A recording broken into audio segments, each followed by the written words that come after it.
The $1 billion Dodgers came out this offseason and just slammed it on the table. Whole meat right on the table. Just right in the rest of the MLB's face. They got Ohtani, 700 million. They'll pay him that in like 2080. Yamamoto, Yamamoto said, "I'll take that all today, please and thank you." 12 years, $325 million, 375 with 50 going to Oryx. Sucks to suck for the Yankees. They weren't even the second highest bidder. Basically weren't even in the conversation. Really hate to see that. Hope they don't carry these lowball tendencies into next offseason and Juan Soto ends up playing for someone else. That would be a real shame. But we'll cross that bridge when we get there. Right now it's about the Dodgers and it's about baseball fans in general. Because the immediate reaction, I've seen some people call them the new evil empire. That's wrong. The reason the Yankees got that very earned title was they won a ton. And I'm not here to defend the Yankees, makes me sick. They were winning and then going out and getting Alex Rodriguez, then going out getting Gary Sheffield, then going out and adding Roger Clemens. Like that was the whole thing. It was that they were winning and then also spending, which isn't against the rules. I've checked. I've read them a million times. Like that's not illegal to do. A lot of teams, about 24 of the 30 teams right now, are acting like it's against the rules to go out and spend money on good players. Um, it's not. It's not super legal, as the Dodgers have showed you. $1.1 billion this offseason committed to Shohei Ohtani, Tyler Glasnow, and now Yamamoto. And the Dodgers are getting this, I don't want to say undeserved credit because they are a good organization. They're not a bad organization by any means, but they are also not an elite organization. And what I mean by that again is that they haven't like done the thing that's the goal. They haven't won since the 80s. Nobody, including the Dodgers in their pitch to Shohei Ohtani, they also agree 2020 did not count. Anyone counting that is an asshole. Like that, we don't have to lie here. They haven't won. They've let homegrown players walk. Now I understand the circumstances around letting some of those Corey Seager type guys walk. Bellinger, like in, if you look at all of them in a vacuum, I get it. Especially when Seager they let walk with eyes on Ohtani. Like I understand all that.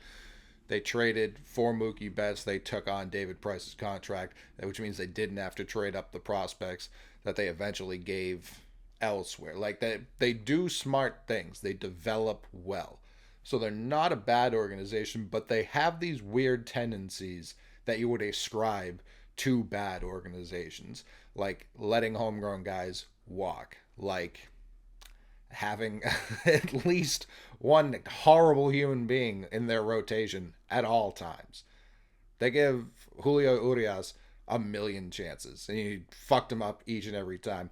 He'll probably be back with them. There's no reason to believe the Dodgers will not sign him again. He's a free agent. Him getting a million. If you hate the Dodgers today, save that hate for when they bring him back for that league minimum deal to be their number five. That's when you can fucking hate them. But this idea of the Dodgers have been World Series caliber.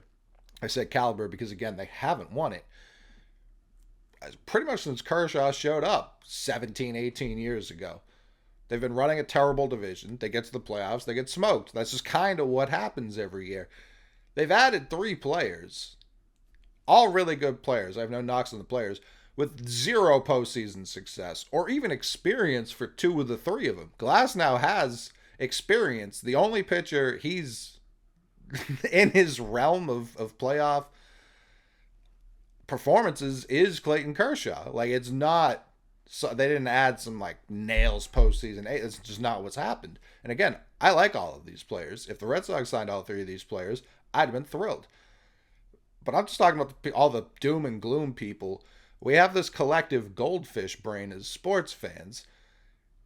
The conversation that dominated this postseason was from Braves fans and writers saying how unfair the bracket was for the best regular season teams getting all this time off, getting ice cold, and then getting their dicks kicked in their in the second round, their first round.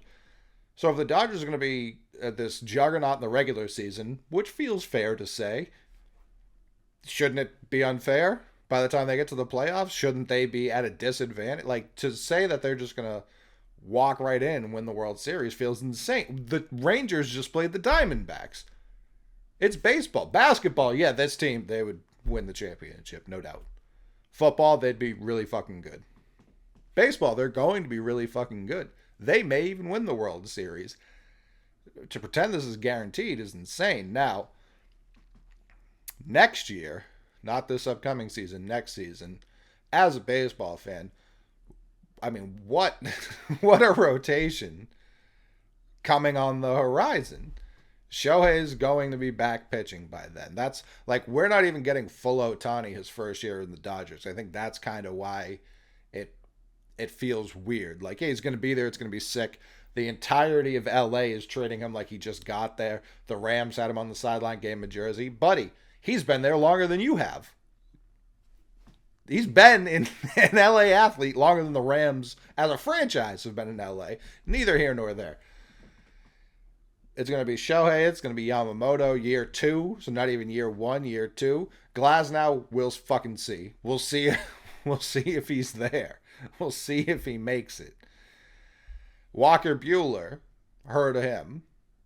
And then they've got Bobby Miller. They've got Dustin May. They've probably got some 20-year-old who's going to become an actual Cy Young winner in 2 years.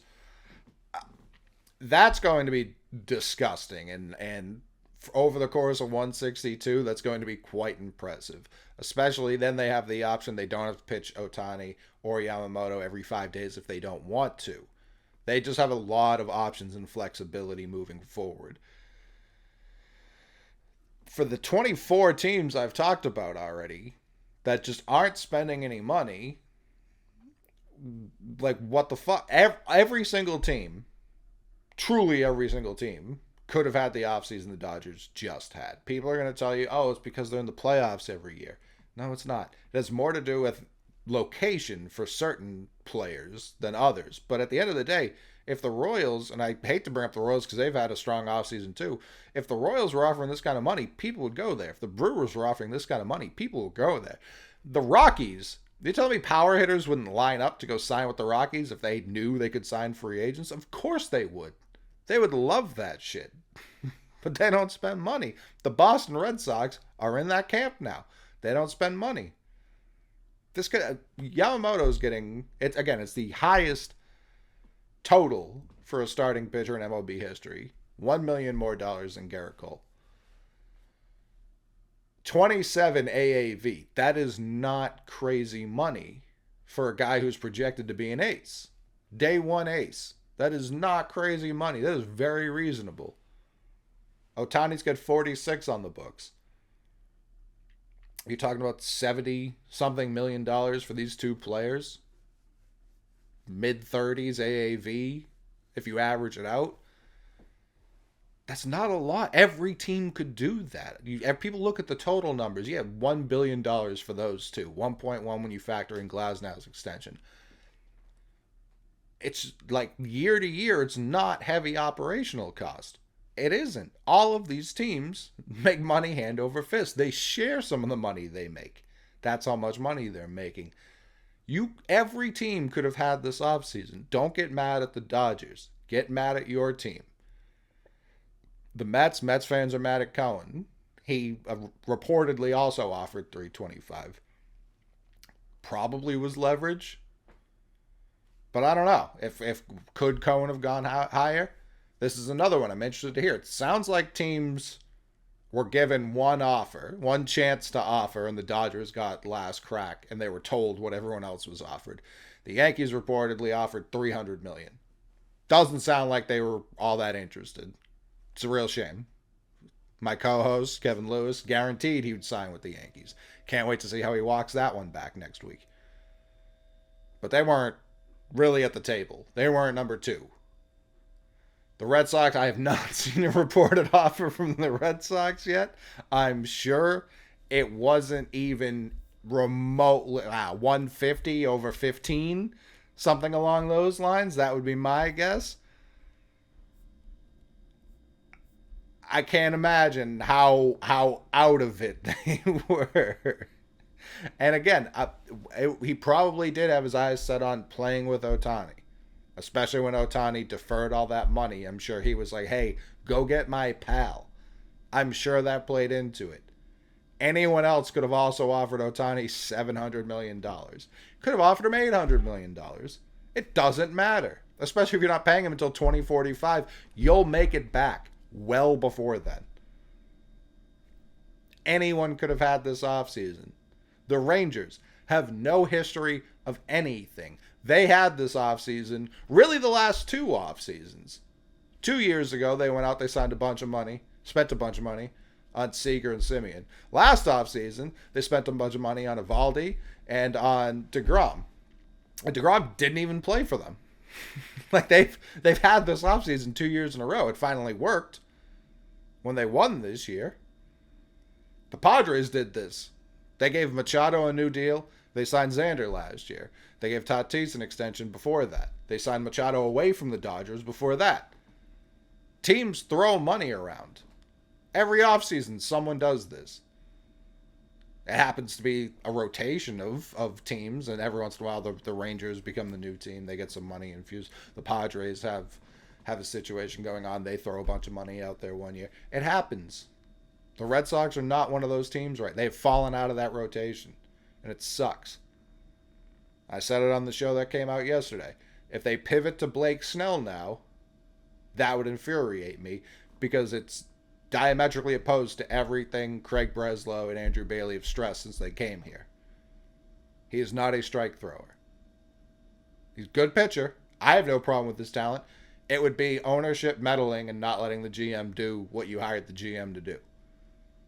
So that would be infuriating. Because again, it would be no synergy between the top and right below the top. If you look at it like a foundation, if the top is your foundation, it's shitty. That's what we're dealing with here. Dodgers don't have that at the moment. They are very much aligned. Let's spend some money. We know we're close. Let's give ourselves the best shot. Because as many shots as I'm going to take, as everyone's going to take, if they don't win the World Series next year, the year after that, really any of these years, people are going to take shots. They give themselves a chance. They do it with the farm. They do it with trades. They do it with money. They give themselves a fucking chance. Whatever the Mariners owner, GM was trying to say about winning 51% of your games over a 10-year stretch, whatever nonsense he was talking without actually backing it up, the Dodgers back it up. Again, they haven't won shit. Every year, they go out and they win like 70% of their games. They give themselves a shot. It's baseball. Baseball is a stupid fucking sport. It's why I love it. They give themselves a decent shot every year to at least be in the mix. Gavin Lux got hurt last year. He's coming back. So they're adding big name guys. They're stealing headlines. They're getting superstars. And then the guys they've developed are on their way up. Outman, guy they've developed, hitting in the middle of this lineup. JD Martinez, just a free agent. Maybe he comes back. Well, probably not with Ohtani. Maybe they put JD at shortstop. It doesn't matter with the rest of the team. They can do whatever they want because they're in the position to do that. Other teams are too. They just choose not to. And that should infuriate fans. Don't get mad at the Dodgers. They went 3 in a row. They went 4 over this stretch. Get mad at the Dodgers. That's different. You're getting mad at a winner. Right now, you're just getting mad at someone doing what your team should be doing. Get mad at your team, not the Dodgers. Dodgers start stacking chips. Be fucking furious. I'm not going to blame anyone at that point. Right now, today, you should be furious at your owner for being a coward in comparison. It's Christmas right now. I got my jams on. This got me up out of bed. The Dodgers, it's 9 p.m. The sun's probably still out. Here, the East Coast, it's 12:30 in the morning when I'm finishing this. I was in bed, ready to go to sleep. Had to yell at people online for a little bit before I recorded this. Here I am. It's Christmas right now. You saw one of your neighbors get all the cool toys. And you're like, I don't think my parents got it. I don't think they got the PS5 with the Portal. That's what your neighbors got, right? They got every video game system. They got every pair of Jordans that came out this year. They're gonna come back to school looking fly as hell. You, you're gonna have to like take a Sharpie and write over last year's ski lift ticket on your jacket because they didn't even get you a new one of those. You just gotta sneak onto that lift. Hopefully, get down the mountain a couple of times before they arrest you. That's what you got for Christmas. The Dodgers, buddy, need a fucking sequoia for all the presents they're putting under that tree.